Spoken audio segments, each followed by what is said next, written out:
Hey, ladies and gents, welcome to the Unfiltered Truth. I know we were on late last night, and I'm back on today.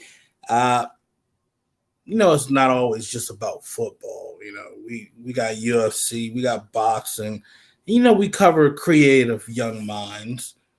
So I thought I let you guys be joined by a special guest tonight, one of the creators of Creative Young Minds, Dr. Shira Ackerman. Doc, how you doing? I'm good. How are you? I'm doing great. Doing great. Happy hump day. So, how's the league been doing? Let everybody know about the league. Let everybody know about Creative Young Minds. Absolutely. Our CYM Undiscovered League is about to start its third season, and our first games will kick off on November 12th. We just had tryouts last weekend, in fact, and we've got a really good group of young men that want to play in the league this year. The dynamics of the group we haven't seen before. It was very interesting. They We always have about 50 to 75% of the young men that join the program or want to play in the league because they want to grow and develop and they want to help others. But on Saturday, we had 100% of the young men that were in the gym all had that same mindset. And it was such a positive atmosphere. They all wanted to see each other be successful. No one was competing against each other. They were all trying to help each other, which was something we don't typically see right from the beginning. So this season's going to be something special. And I know you guys been having your tryouts over in oh lovely Viva Las Vegas. We did have our pro camp in Vegas. So Okay. yeah, we were there during the same time as the summer league for the NBA, and we had a really great turnout of young men that came to participate for those 2 days as well. And we had a great turnout for scouts and coaches. We had teams represented in the basketball league, and we had all the way up to the NBA. So we had great opportunities for guys to get seen and to be discovered. And it was some of the young men that actually were in our Vegas pro camp were at our tryout on Saturday, and they're going to play in the league. So it's going to be an exciting season. Now I've noticed with your leagues, you guys have had some of these guys go on and get the opportunity. I think they've gone out and played in Euro League and also in some of the developmental leagues for it's the G League now, yeah. Yes, no, you're absolutely right. We've had our second season last year. We had about 8 to 10 guys get opportunities to move on and play in other leagues around the world. And of course, we have Austin Wire, who's been part of our program since we started, and he actually was part of the Detroit Pistons G League team at the beginning of last season, but then was waived. So we've had guys that get opportunities to go play at all levels. We actually had a lot of guys last season that also moved on and played in the basketball league, in the TBL, and on teams all over the country, just from playing in our league. And you guys are running by and when you guys run your leagues, you guys are running by FIBA rules, correct? FIBA and NBA, yes. Okay. Now, do you think having them go by the FIBA method, you think that's better where it's like intertwined with older athletes and younger athletes to help them develop to become more knowledgeable of the game? Absolutely. We've modeled our program after the Euro model since we started adding the professional component for the last 4 years now. And now this year, wait till you get to see some of these games. We have 15-year-olds and 16 and 17-year-olds that are still in high school that are training and playing and developing alongside the guys that have been playing pro that go up to age 28. And what those young men are getting out of the program and the development is going to be amazing. They're going to be something special when they finish high school. Now, the ones that, let's say, maybe they were in college for about 3 years and then they didn't really get the opportunity to jump into the NBA or maybe the G League as well. and they come to Creative Young Minds, and maybe they want to try to like finish their education. Is that possible? Oh, absolutely. We have a partnership with Grand Canyon University where our young men can work on their degree at a self pace with the university, and because of our partnership, they actually get a scholarship for their coursework. So they get a certain amount of money just because they're part of our program. But we also, even with our high school guys, when they graduate, if they don't want to go the traditional route and go play college basketball and they want to play in our league to get opportunities to play professionally, we have them take college classes. We want our guys to continue their education, but we want it to be focused on something they're passionate about. You go to a 4-year school and you have to take prerequisites, you kind of have to follow a system. And maybe you get a degree in something you're not actually interested in because you're there for a sports scholarship. So you don't have as much control over your academics as you do if you are taking classes yourself. And your advisor is an academic advisor versus the sports advisor. That it kind of changes how you get to set your course loads.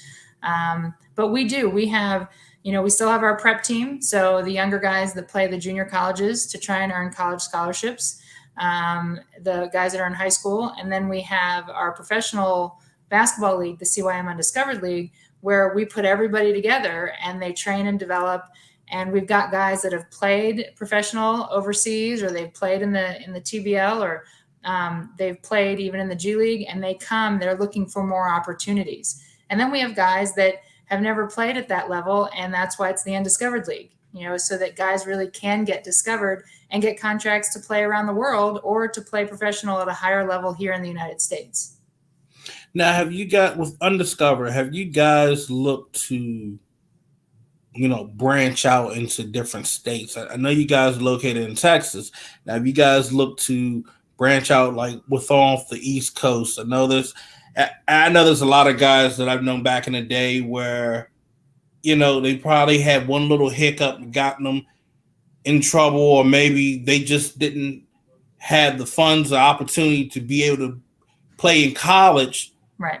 But these guys have the skills. Have you guys looked to try to branch your organization like DC, maybe New York, or even in North Carolina? I think who's to say how we may be able to grow and expand in years to come. I know that would be something that would be amazing if we could do that. I know the reason we do the pro camps and the showcases in Las Vegas is to give guys more opportunities from around the country to come and be in one central location. And then if they want to come join our league, they relocate to Texas for the season. But we do have guys, that are from all over the country. One of the young men who's just joining the league now, who played in our event in Vegas, he's from Georgia. Okay. So we get guys from all over the country. It would be great for us to be able to expand and have camps or pro showcases around the country so that we could get guys from different parts of the United States that are more local to those areas come and showcase their skills. That's something I know we definitely would want to do. It might happen sooner rather than later. Okay. Because I'm always interested in that, and then having certain organizations like, I know there's a guy right here. I know there's a guy right over there out of this state. He can do this and that. He just didn't have that opportunity. Right. But what you guys have going right now, it needs to be talked about more, where it can really get the spotlight that it truly deserves. It's too many folks that are doing stuff in the community that is going unrecognized. And I know, as I recall, what you have with your players, or players/students, you have them work in the community. Yes, we do a lot of community outreach because if you're not invested in the community, then one, you're not going to grow and the community isn't going to grow. And a perfect example is, we're in the Lake Dallas area. So the Lake Cities community is where we've been this past year. And every Monday and Wednesday, Mathis and the boys, they go and they train and coach middle school kids Okay. every Monday and Wednesday night, and girls and boys. And the idea is to help build a feeder system here in the Lake cities so that they can develop their basketball programs from when the kids are young, and I'll get them all the way through high school. And then we've got the prep program, and then we've got the professional organization. So you've got all the pieces right here. So we spend a lot of time with the younger kids in the community. And last year we helped with their city league for basketball, which is ages 5 all the way to age 12. Okay. We're going to do the same thing this year. And our boys, we do the practices with the community. We coach the teams. So that, one, it gives the guys that experience of being with younger kids and really being in that mentor role. And oftentimes it's the first time for them to be a mentor to somebody else. And little kids, they look up to them, really look up to them, and think that they're just the best thing in the world. And to have that kind of opportunity to work with the kids in the community just helps our young men grow. And then it also helps the community grow, because now you have a leadership program and a mentorship program built in with sports here in the community. Even if these kids don't play basketball in high school or whatever, it's still getting them involved with the program. Oh, absolutely. And that's the key thing. Just starting early, giving them something to do, not just, just waving it off like, oh, okay, we'll just shoo you off. No, you guys are hands on, and you need more of that in the community nowadays. I mean, we had it once, but then folks faded off from it, and then now you guys are trying to go back to some old school methods to where it's working. Well, and you're right. There needs to be more of it. And you're absolutely right. There are lots of organizations around the country that do a lot of community outreach that everybody doesn't know about, and it's a shame. But what we focus on is having the young men being part of the outreach so that they start to see the value in giving back to your community. Absolutely. And that's where it is. That's where it is. Now, everybody's seeing this background behind me, creative young minds, Dr. Shira Ackerman. The book. Yes. Tell us about it. Absolutely. I'm very excited. It comes out on October 4th on Amazon.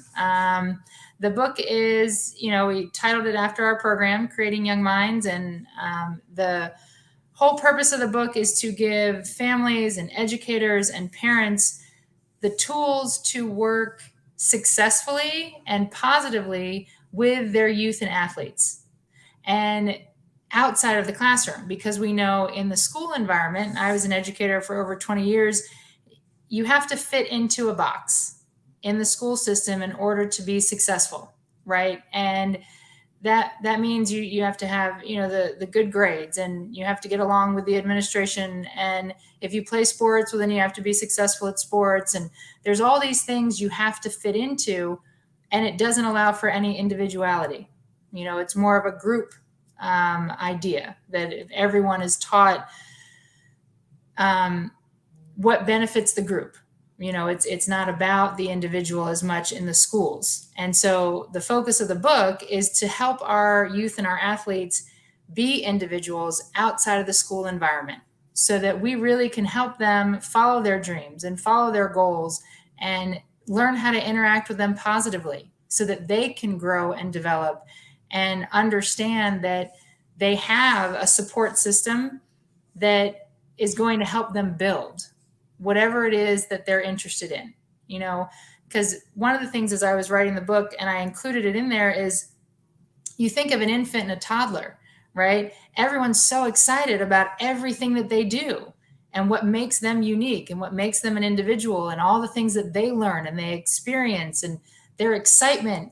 And then they go to school, and we all decide success is dependent on what happens in school. And it switches. And it doesn't need to switch. That same individual should still be looked at as successful based on their own individual success. So it doesn't have to be what everyone else decides is successful. And so what I do throughout the book is I use stories from guys that have been part of our program for the last 10 plus years, to explain how we do it and how it works, and what things we encountered with guys in our program. I talk about behavior analysis because that's my background, to explain why positive reinforcement is so important, and to explain the importance of structure and the importance of consequences, and why all those things are an important foundation. And then, I talk about families, how important the family is. And, we all know it takes a village to raise a child, right? Yeah, So absolutely. you can't do it by yourself. And we've always told families that have joined our program is we're not trying to take your place. I'm not their mom. Mathis is not their dad. They have a family. We're here to help them be successful as part of their community.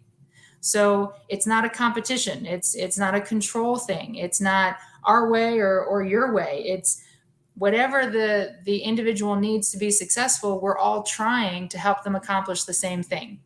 And I talk about community and why community is important, and helping our guys build their own businesses, and why that's an important thing for the community, and how that can be successful for both.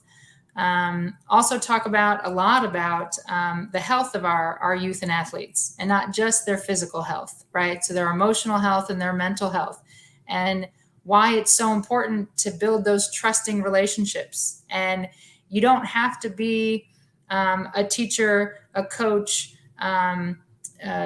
any community member in order to have those relationships. You just have to build the relationships. You could be anybody in that individual's community to still have those relationships with them. And, positive interactions can happen anywhere. It doesn't have to be structured. You want to build that trust with our youth and our athletes so that they'll confide in you and allow you to help them be successful. Because without that, there won't be communication, and you won't really be able to help them follow their goals and dreams if they don't think they can trust you and that you won't judge them. Yeah. And they get enough of that. Part of what we talk about in the health chapter, is social media. We spend a lot of time with our guys teaching them how to use social media to increase positive interactions, because we know social media can be very negative. There's a lot of drama, and it can be very detrimental to someone trying to do something different. And we want our guys and girls to do whatever it is their desire is and their goals. They don't have to be like everybody else. It's okay to be different. You should celebrate being different, where what we typically do is everyone's got to be the same, and we don't like anything that's different. So to teach our youth that they can be different, and we're here to support you. You don't have to do what everyone else does, and your measure of success is not my measure of success.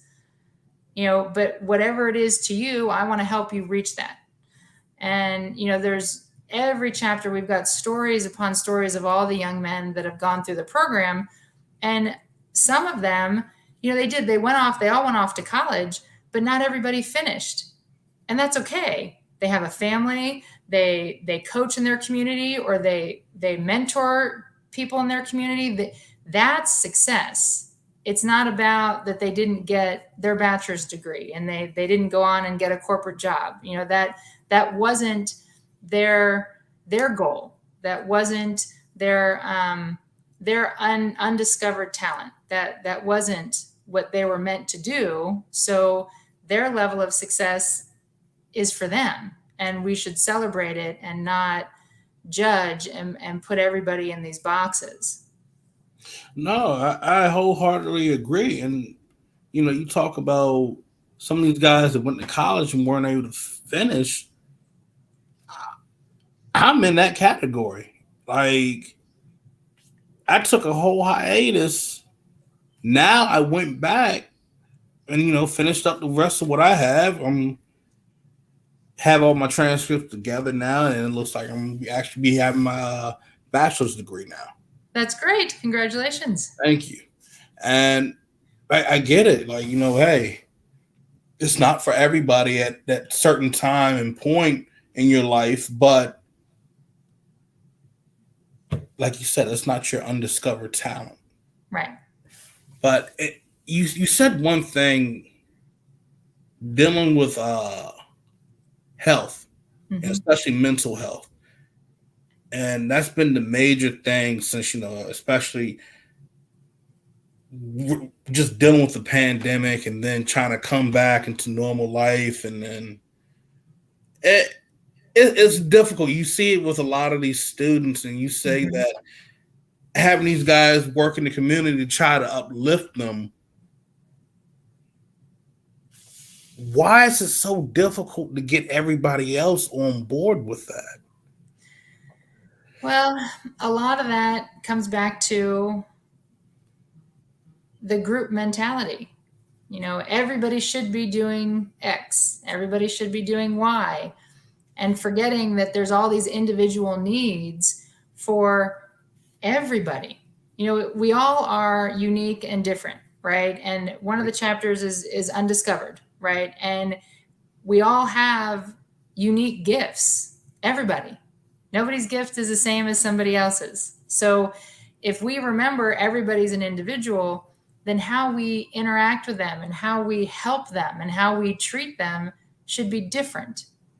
It doesn't mean that we don't use the same tools, right? Because that's one of the things I talk about in the book. You're building a toolkit, right, with all of these different strategies, but every tool isn't used for every person, and every tool isn't even used the same way for every person. And you're going to add to your toolkit and come up with new things when you interact with individuals that are different.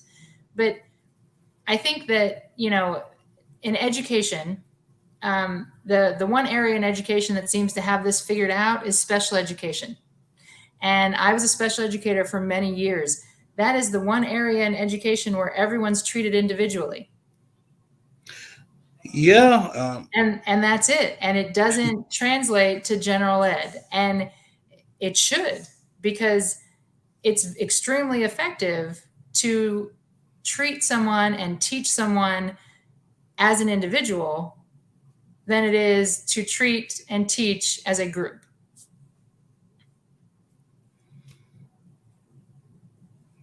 speaking facts. Just speaking facts, just straight fire. And mental health is exactly the same. Everybody deals with things differently. And if we don't acknowledge that the way someone deals with something is right for them versus it's not the way everyone else deals with it, so it must be wrong, then we can't help anybody. Yeah, Behavior is about choices, right? So correct. the choices people make are dependent on the consequences that they receive, positive or negative. So whatever choices you make, even if it's as simple as going to the grocery store and deciding what you're going to buy, it has to do with what you thought about it the last time you bought it. Was it positive or negative? And that's going to decide if you buy it again. So if we look at things that way, then we need to try to understand why someone made the choices that they did and how to help them figure out if those were the right choices for them. And if they weren't, how do we help them make different choices? Not right or wrong choices, just different choices. It's a change in the way we think about things, a change in the vocabulary we use. And if we look at everybody as an individual, then you will change the way that you talk about how to do things. No, you're absolutely right. I, that's why I like whenever you come on the show. I like hearing some of the things you drop. You drop straight facts, and they're highly educating because you could just take the notes and like, okay, just a food for thought. Just remember this down the road. Could you tell us? Could you give us like a story or two from one of the players?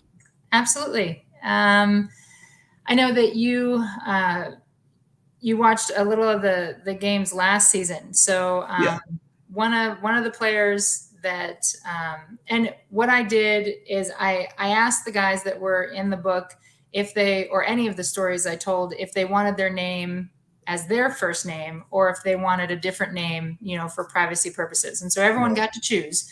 Some of the guys did want their actual, and it's only first names, their actual first name in the book. So Reuben is one of the players that I wrote about, and it's interesting because when Reuben joined the program last year, he had a mentality that he knew what he was doing, and he knew how to play basketball, and he knew everything, and he was just here to play, right? And that only goes so far in our program, because if you're not here to learn and grow, then you're not going to be here for very long. And Reuben had a rough, probably month or so.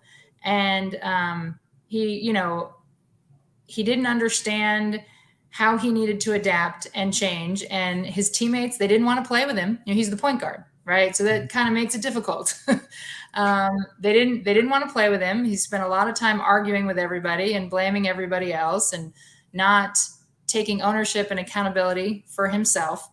And then one day everything switched. And, Mathis, my husband, he had been telling him, that these are the things you need to do, and he just, he wasn't ready.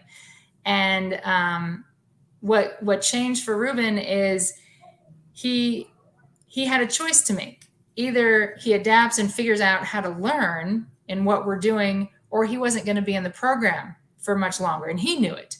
So there was one game, Mathis had decided to coach his team, and he told him what to do. He said, "This is what I need you to do." And Reuben went out there and did his own thing. And so Mathis sat him down and said, "Okay, well, if you're not going to do it, then you're just not going to play." And he figured out after sitting there for a little while that either he makes the changes and figures out how to do it, or he's not going to get to play anymore. He's just going to sit. So he went back in, and he decided that game he was a completely different player. He did what was best for his whole team. He was everyone's biggest cheerleader. He decided he was going to be the best defender on the floor. All the things we knew he was capable of doing, he just chose not to. And from that game going forward, he's completely transformed himself. Now, granted, it took time, right? It doesn't all happen very quickly, but he decided to be a leader instead of someone no one wanted to be around. And he transformed himself into a leader in the program. And he holds everybody accountable, but he holds himself accountable first. And he plays for the team and is everyone's biggest cheerleader. And now that we have all these young guys, he's the one that is leading them to be better teammates and to grow. And because of that, he's now been, he's one of the, I'm not even going to say this right. He's a representative for the BLK Water, right? And so, he advertises for them, and he's got another company that he advertises their insoles. And so because he has transformed as a person and has grown and now is a leader and is positive and someone everyone wants to be around. Oh, brand ambassador. Thank you. That's what he is. Yeah. I was like, I can't get the word, but he's someone a business wants to represent them, because he decided he was going to humble himself and listen to what we were talking about. And now his growth is exponential. And so his story is in there, not as much detail as I just said now, but, just to kind of demonstrate that change in leadership and mentorship and why it's so important for them to be committed, consistent, and disciplined. Those are the three things that we talk about in our program all the time. And he now embodies those, whereas just last year he was the opposite. And it just shows the the way those interactions can change how someone chooses to change themselves, because you can't make anybody change. They have to want to do it themselves. And his story is one that's in the book.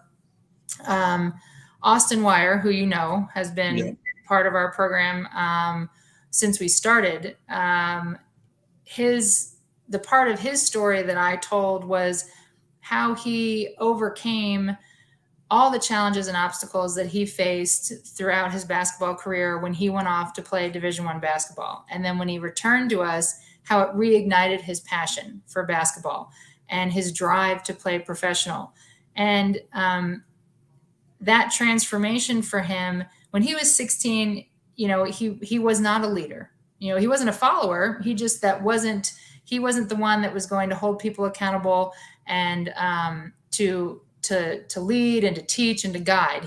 That wasn't who he was when he was younger.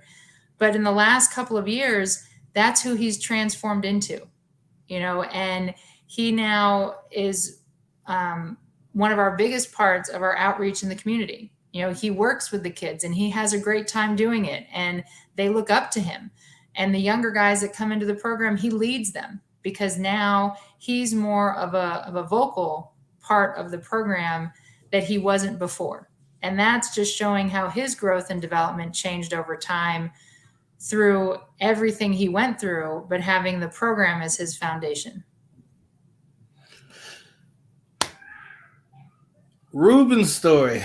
That sounds like a lot of athletes we hear about nowadays. And he had a big reality check right there. Mm-hmm. I mean, it's either the way we're trying to help you build and grow, or it's, go and hit the highway, man.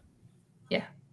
And a lot of these guys start to realize this is it. Yes. If I don't take this path right here and take the opportunity that is being given to me, mm-hmm. I'm not going to get what I'm expecting to see, or any sort of results. I'll just be one of those guys that over at the park basketball, just hooping. And I mean, everybody in the neighborhood probably see you, but absolutely, that's as far as it'll go. No, that is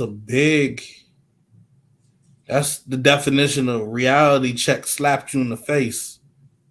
And I'm glad he got that. And then, absolutely. And that's what he needed to help him grow from now until who knows what he's going to be doing 10 years down the road, aside from basketball. All the things he's going to build and how he's going to grow and change his community, because his perspective and his mindset has changed.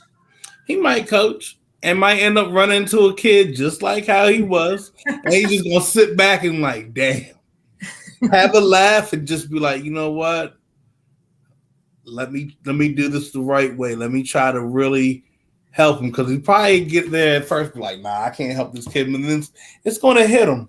Mm-hmm. I think a lot of us have dealt with moments in our lives where there was someone that was younger than us and we're expected to help them out. And then I can't deal with this kid. No, I can't deal with this person. Nah, no, I can't train him. I can't help him.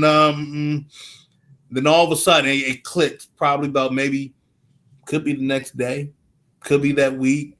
You realize, damn, I was the same way. It does kind of happen that way. I think even, parents say that to their own kids. Wait till you have a child. It's all going to come right back to you, and then you'll get to sit there and figure it out. I got my nephew. He does certain stuff that Uncle Phil used to do, and I'm just like, my mom like, you don't remember when you? I was like, damn, I did do that. Yeah, I got him. But yeah, I understand it. And then in Austin, and learning how just growing and then just becoming a leader now. That's big.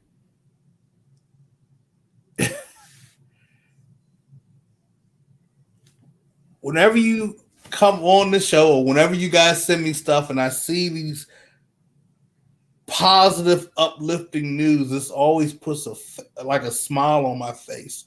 I can, and literally my day, I was just drained out. I was done. But just hearing this is truly uplifting. Well, I'm glad. I'm glad. Thank you. We want, part of what we want to come from the book is for more people around the country and around the world to see what we're doing so that it gives more eyes on the program and that will help it grow, but also to tell people that we're not the only ones that can do this, right? And it doesn't have to be with an athlete. Yeah. These strategies you can use with anyone you interact with and really help change their lives more positively.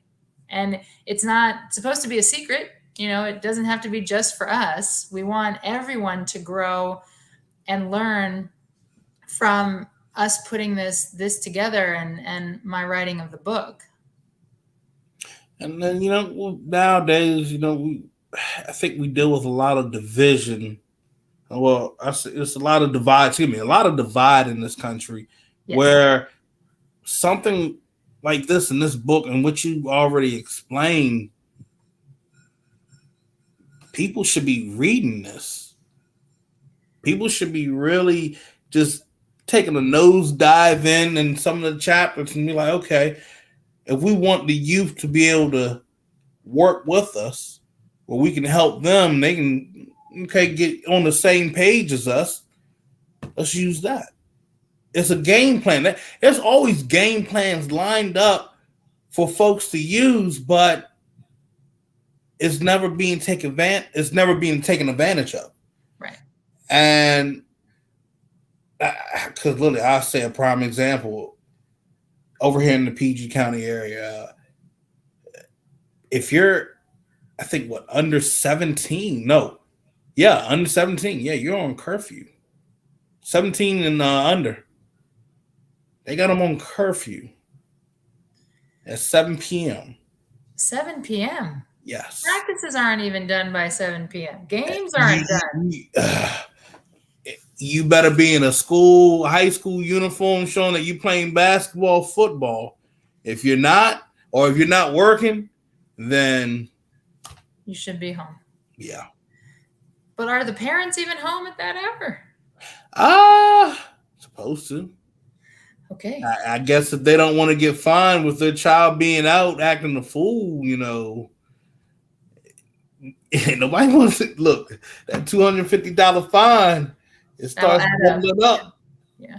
But it's been a lot of stuff where, a lot of these kids are on the ATVs and they've been getting reckless, assaulting some of the elderly, and then trying to rob folks at the gas station. Yeah. So it's saying that, okay, maybe as adults, as society leading this community, maybe we need to start thinking, if they're doing all of this, maybe we're not doing enough for them. Right. Like for activities, like, are you in this? Are you in that? Hey, we got a little IT class that you guys can get in. You also can get college courses, credits with this. There's so many things that we can do. We can come up and create, but I feel that nobody wants to make the effort to do that. Yeah. Change is hard for a lot of reasons, but one of them is it requires effort. And it's much easier to punish than it is to teach. Even though teaching is the only thing that changes things, punishment only gets replaced. You punish that one behavior, but then they're going to replace it with something equally as bad, if not worse, because you didn't teach them what to replace it with. So, but I agree, things need to be done differently. You need to have more positive role models. You need to have more mentors. You need to have more leadership. There needs to be more positive interactions with the youth in the community for them to realize they have different choices and that, there's other ways of getting attention, because most of this is to get attention. Yeah. Right back to little kids. You do things to get attention, positive or negative. You just want attention. And it's crazy. And these kids they're not dumb. They're not dumb by a long shot. Could I see someone on them put something together? I'm like, hold up. I had to read step 4 through 45. You didn't just put that together in 5 minutes. I think they're bored, so they end up doing certain deviant things instead of, we can have something constructive here for you to keep you on track. And like you said, and it goes back to what I said before when I've talked to you. I think us as a society, we have to do better than what we're doing. There are some of us that are taking the initiative, like you guys are taking a true initiative in helping the youth, helping these guys, getting a second chance and opportunity. And then you got the other half where, they're ready to quickly punish, then help rehabilitate. Yeah. And, you're right. There's so many different things that we could be doing. And the problem is everything centers around social media, and a lot of the reason that people are doing things that they shouldn't be doing is, social media. And, there's more, you get, the way the algorithms run, right? So you get more views, more attention, more followers, more likes, more retweets, whatever format you're on, for dramatic and negative content. Yeah, it's toxic. Right? So anything positive, it takes a lot more effort to get that to have the same amount of attention as what's more negative and dramatic. And, that's why we teach our guys how to take things and make them positive, and how to increase the positive output that they're doing, and how to get their peers to celebrate the same positive posts and stories and whatever they're putting out there, to increase what everyone's seeing instead of continuing with all the negative. But that's why everyone's glued to their phones, right? Or to tablets or whatever it is. And you're getting a lot of that negative behavior because it's reinforced, right? That's what everyone wants to see. So you get more and more attention, the more things you do that are not the best choices. You don't get attention for the best choices. And then folks turn it into like challenges, and it's just madness. What was it, the milk crate challenge? Yes, that made no sense. You're all going to get hurt. Why would you do that? But you're right. They come up with these things to do, and often they're dangerous. Often, you're breaking the law or whatever it is, and it's all out there, but no one's doing anything about it. They just continue to do it. And, you wonder why you can't get that group of youth to make better choices. Well, why would they? The reinforcers are so much stronger for the choices they're making. Why would they change them? And the consequences don't outweigh the reinforcers. The consequences aren't serious enough, if they even exist. That's why we choose the things we choose. So we need to relook at how we're interacting with our youth, and how we're trying to help them, and not just judge them and punish them and make the situation worse. It's not going to get better doing it that way. The other thing, I think nowadays, there's some folks that want to say something to somebody's child, but nowadays everybody's so on the defense, where it's like, don't speak to my child like that. How dare you? Blah, blah, blah, blah, blah, blah. And it's like, we come back to the term, it takes a village to raise a child. Right. I'm not trying to be your child's parent. I'm just saying, hey, you might want to be careful and watch yourself, because if you do that wrong place at the wrong time, it might not be I can get away with this. You might be in handcuffs or worse. And nobody wants that. If people are coming out and saying that, so they're not saying that to try to overrule what you're doing as a parent. It's just, I'm looking out for you and your child, because I know how things can be out here in this world. I've seen a lot of things, and I'm not trying to be that person where I lecture you. I just want to make sure that, hey, you know it, and this never happens or nothing negative happens to you. That's it. And I think some folks get right into, oh, you're trying to say this. No, stop trying to assume. Just hear it out.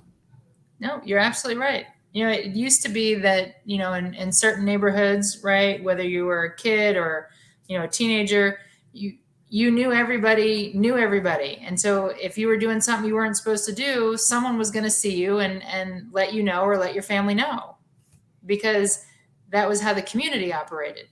Everyone watched out for each other. We still use that with our program with the gym, right? When the guys are at practice. And it's been like that since we started, whether myself or Mathis come later or we leave earlier and the guys are there, other people in the gym will let us know who's doing what they're supposed to and who's not. And if they know the young men, they'll go and they'll tell them, if they were here, you wouldn't be doing that. And we've had that almost like in a little bubble in the gym, because the community members have seen us for so long, and they want the young men to be successful. Yeah.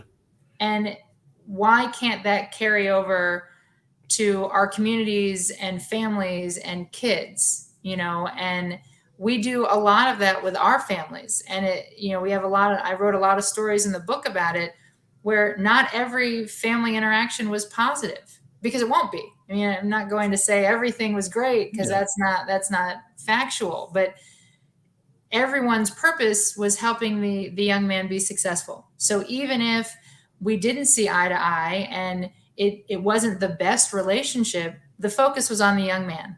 And so we kind of put that to the side and said, okay, that's not going to change, and that's okay. But we're going to focus on this young man's success, and we can still be successful that way. It's not like if the family and us, aren't on the same page, then we can't do anything. Well, no, it's the young man is the one who wants to be successful, and all of us have the same goal.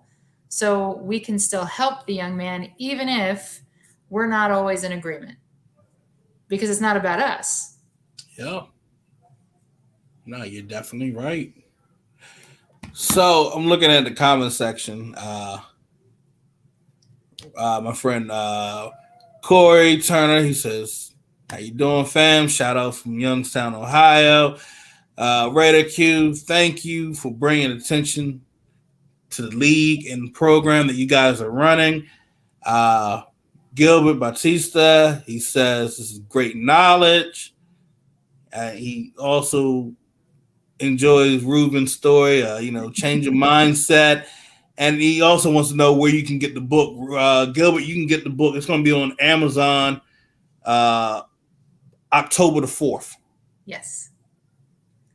And speaking of which, so I like to randomly go through my subscribers and see, okay, who can I give this little giveaway to? So I'm going to be giving away Dr. Ackerman's new book, Creating Young Minds, to Mr.